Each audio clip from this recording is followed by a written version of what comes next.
Hello students, welcome to my YouTube channel.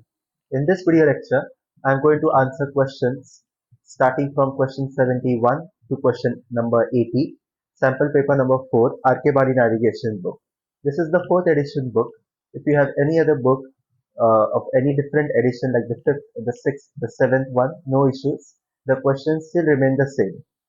In my previous lectures, I solved the first 60 questions. So do watch that video lectures if you haven't yet. And then you can come back to this video lecture and proceed. So let's start with question number 61.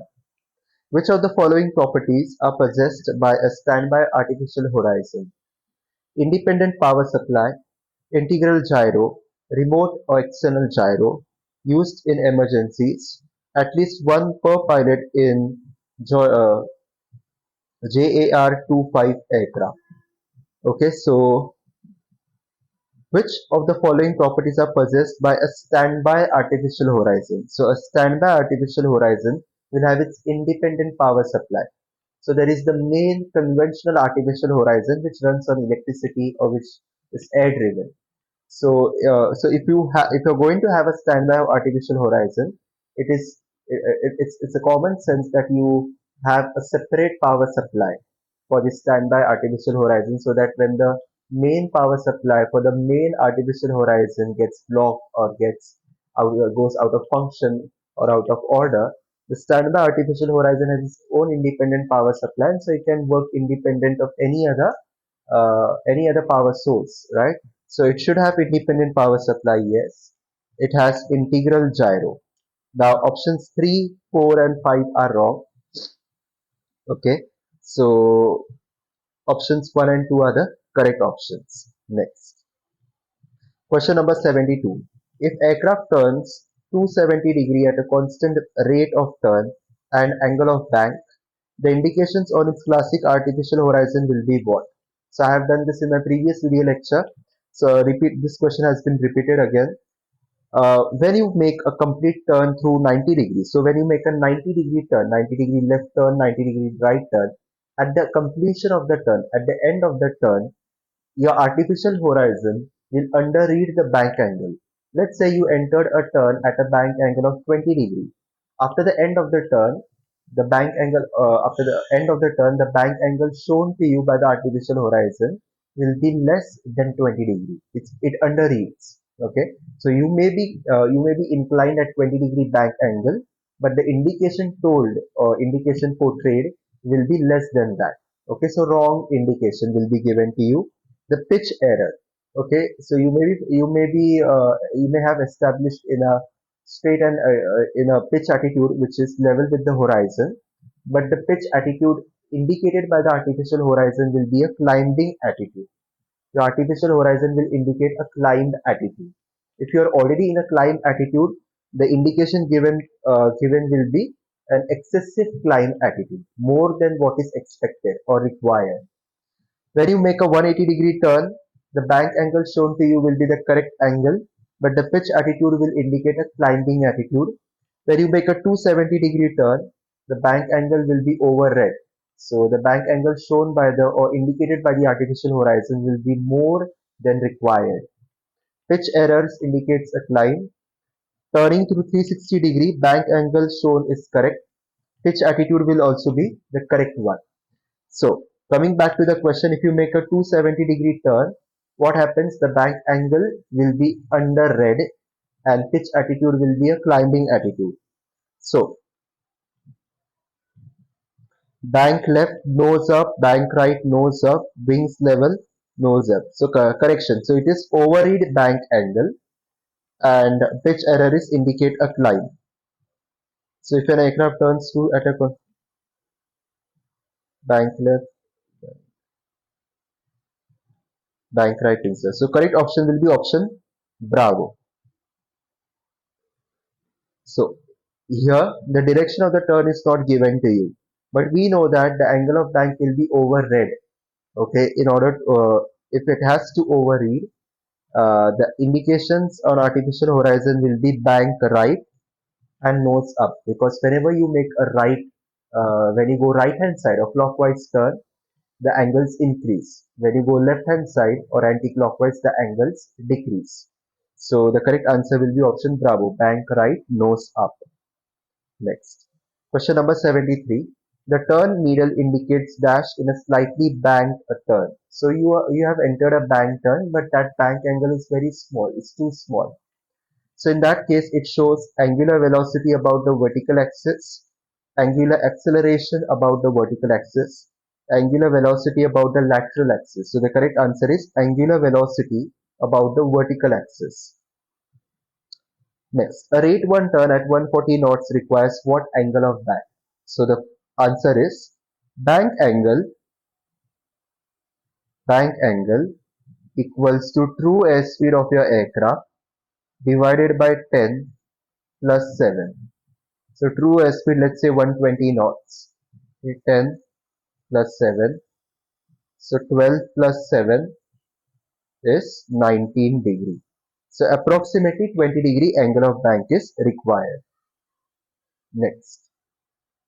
Following a left engine failure, very important, the pilot of a multi-engine aircraft, twin-engine aircraft uses rudder to oppose yaw and keep aircraft on a heading while using bank to prevent side slip. What will the turn and slip indicator show? Very important. Now here it's written, you are flying a multi-engine aircraft and you have suffered a left engine failure. So when you are flying a multi-engine aircraft and you suffer a left engine failure, this is your left hand side, this is your right hand side.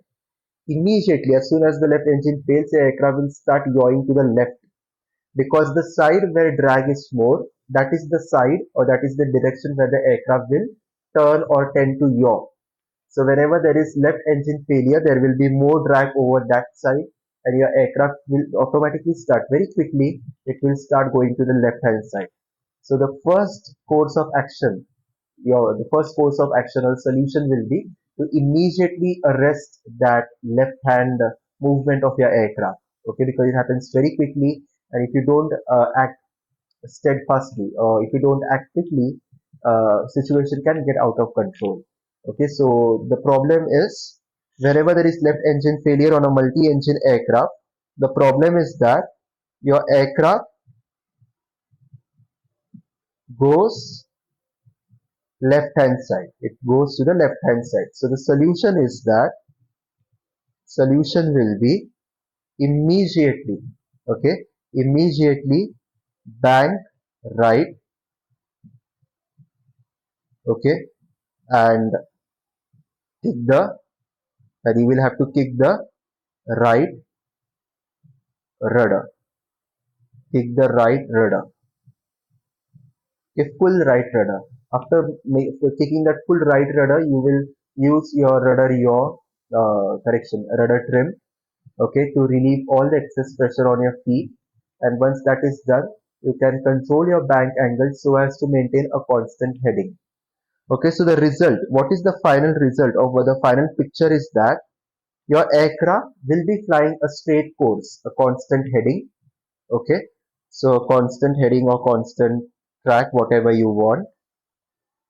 And the turn and slip indicator ball, the ball in the turn and slip indicator will show or will go to the right hand side. Since you have applied a full right rudder pressure, right rudder trim, so the ball will be moving to the right hand side. Now what happens is actually the picture looks something like this. Okay, now your left engine has failed. Left engine has failed. The right engine is working properly. It is generating thrust.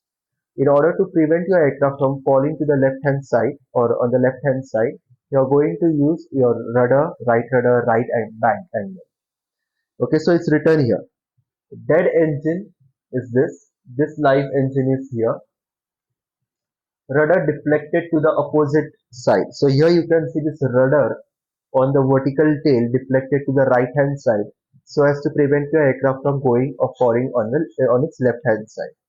Now even though your aircraft is flying a straight constant heading straight ahead, but since you have used a little bit of bank and you have deflected your aeroplane a little bit to the right hand side, so since you are using that bank, the ball will automatically shift towards the right hand side under the influence of gravity. Okay, it will slip. This shows a slipping condition. You are not actually flying to the left hand side. Your aircraft will be flying straight. but since it is angled to the left hand to the right hand side correction, the ball will move to the right hand side under the influence of gravity. Okay, but you are not moving to the right hand side, you are not turning the aircraft to the right hand side, but the situation is such that the ball goes to the right hand side and the needle of your turn and slip indicator is neutral. It doesn't show left turn, it doesn't show right turn, because in reality you're actually not turning your aircraft. So the correct answer here is needle central and ball to the right hand side. So over here you can see that even if you are not able to read it, I will read it for you. This is the dead engine, this is the light engine. Rudder is deflected to the right hand side to oppose asymmetric thrust. Asymmetric thrust means unbalanced, out of balance thrust. Right engine will be producing thrust, but the left engine won't be producing any thrust. Right? Ailerons are deflected to maintain bank angles. So you are maintaining a right bank angle a little bit. After that, over here, the aircraft is not turning, so the turn needle is central. Gravity causes ball to roll down slope, giving an indication of slip to the right hand side. Okay, so bank, so the final condition, this condition of flight is called bank non-slipping flight following left hand engine failure. Very important. Next, question 76. The data supplied by a radio altimeter. It indicates distance between the ground and aircraft, concerns only the decision height, is used by radio altimeter indicator. So very important. Now radio altimeter is a very important instrument which gives the vertical distance information to you. This vertical distance is between your aircraft and the ground beneath you, or directly below you. Okay, so so basically it gives height information. It gives height information, height above the ground. Okay, the height you are flying above the ground. On your PFD, you can see this 2000 written here. So over here you get radio altimeter indications. The second thing is radio altimeter is also instrumental in giving your decision altitude or decision height information. So let's say you're coming down for approach and your decision altitude is 200 feet. So 100 feet before reaching your decision altitude, your radio altimeter will give a call, minimums or approaching minimums, right? So radio altimeter is that in this input of radio altimeter is also used by other systems. So the correct answer here will be indicates distance between the ground and aircraft. The distance here we are talking about is vertical distance. Concerns only the decision height, wrong. It gives decision height information also, but not only that information. Next. ATC transponder system excluding mode S. Mode S means mode selective. Contains how many modes? Now there are three modes: mode alpha, mode Charlie, and mode S. That is mode selective. Now mode alpha and mode Charlie have 4096 possible codes. Mode selective is more advanced than modes alpha and Charlie, and it has some more than 1.6 crore codes available for use, discrete codes available for use, right? So ATC transponder system excluding mode S contains two modes, alpha and Charlie, each of 4096 codes. Now I have done all the questions from radar chapters, that is primary radar, secondary radar, DME, airborne weather radar. I have solved the questions from Oxford, Keith Williams, and ground studies for pilots textbook by RB Underdown and uploaded them to my YouTube channel. I have also marked important points from these very chapters from Oxford and uploaded them. So do watch that video lectures if you haven't yet. I have explained all the radar theory, all the questions, numericals from everything related to radar in those video lectures very nicely. So do watch that lectures. What approximate rate of descent is required in order to maintain a 3-degree glide path at a ground speed of 120 knots? Okay, so rate of descent formula is ground speed of aircraft multiplied by slope divided by 60. Now here the ground speed of your aircraft is 120 knots, right? Multiplied by 3 degree divided by 60. Now your rate of descent is always in terms of feet per minute, not in terms of knots. So we must convert this knot unit into corresponding feet per minute. So 120 multiplied by 101.33 divided by 60. So 120 into 101.3 into 3 divided by 60 is 608, approximately 608 feet per minute. So the closest option here is option Bravo. It's very important. Outer marker transmits 75 megahertz, which is a VHF band, and it is modulated, okay, amplitude modulated at a frequency of what? At an oral frequency of what? So there are three markers. Remember all three, their corresponding colors and their Morse codes. So we have outer marker, we have the middle one, we have the inner one. Remember the code BAW, that is blue, amber. So let's use orange color. Blue, amber, and white. Okay. So outer marker transmits on what frequency? Next. These are the colors. Next, let's remember the Morse code. You have dashes, continuous dashes. You have continuous dots. You have alternate dots and dashes here. Next, frequency. So outer marker is 400 hertz. Middle marker is 3000 hertz. And correction, inner marker is 3000 hertz. This is approximately 1200 hertz. So the correct answer is option alpha. Outer marker frequency is 400 hertz. Next. What approximate rate of descent is required to maintain 3-degree glide slope at a speed of 90 knots? So similar question, rate of descent is speed slope divided by 60. So 90 knots, convert that into feet per minute, 101.3 into 3 degree divided by 60. So 90 into 101.3 into 3 divided by 60 is 455.85, approximately 456 feet per minute. So choose any option which is closest to this value. 450, can be 450, can be 460, whatever. So select that particular option.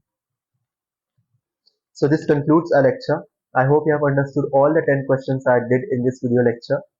The explanations, the conceptual understanding, how to do them, the numericals, and if you have any doubts, any comments, feedback, let me know in the comment box of this video lecture. Do hit the like button if you have liked this video lecture, subscribe if you haven't yet, and share this video with your friends. Thank you for your time. Best of luck.